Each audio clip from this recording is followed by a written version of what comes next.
دنیا کے اندر سفر تو بہت ہوتے ہیں، لیکن یاد رہے آج ہم اس سفر کو بیان کرتے ہیں، اس سفر کی یاد کو تازہ کرنے کی کوشش کرتے ہیں کہ جس سفر پر جانے کے بعد انسان یہ دیکھتا ہے کہ وہاں فرشتے بھی رشک کرتے ہیں۔ ذرا تصور تو کریں، وہ کعبہ، وہ بیت اللہ جس پر روزانہ اللہ کی رحمت کے انوار نازل ہوتے ہیں، اللہ کے نور کی تجلیات پڑتی ہیں، اگر وہ کعبہ پکار اٹھے، بول اٹھے، اگر وہ حجر اسود اپنی زبان کھول دے تو کیا یہ ان لوگوں کے حق میں گواہی نہیں دیں گے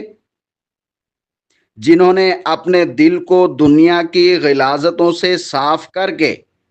وہاں حاضری دی، حج کی صورت میں یا عمرے کی صورت میں، وہاں جا کے عبادت کی،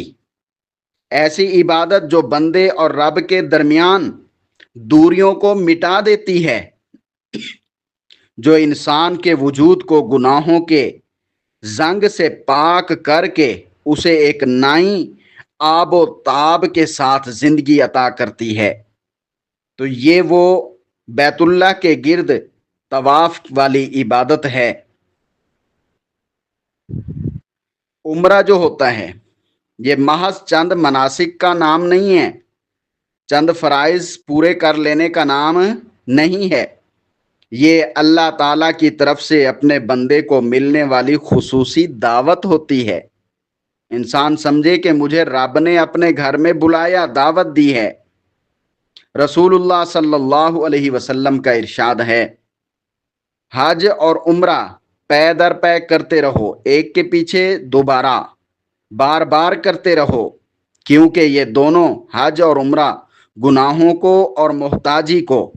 اس طرح ختم کر دیتے ہیں جیسے بھٹی لوہے، سونے اور چاندی کے میل کو دور کر دیتی ہے۔ یہ ترمذی شریف کے اندر حدیث موجود ہے۔ اب اگر ہم غور کریں، اگر دنیا کا کوئی عام بادشاہ کسی کو اپنے محل میں بلائے تو کیا وہ بادشاہ اس کی ضرورتوں کا خیال نہیں رکھے گا؟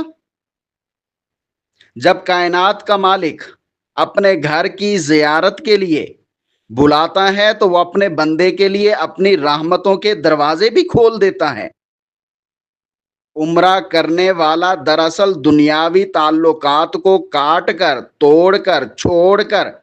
اللہ کے ساتھ اپنا تعلق مضبوط کر رہا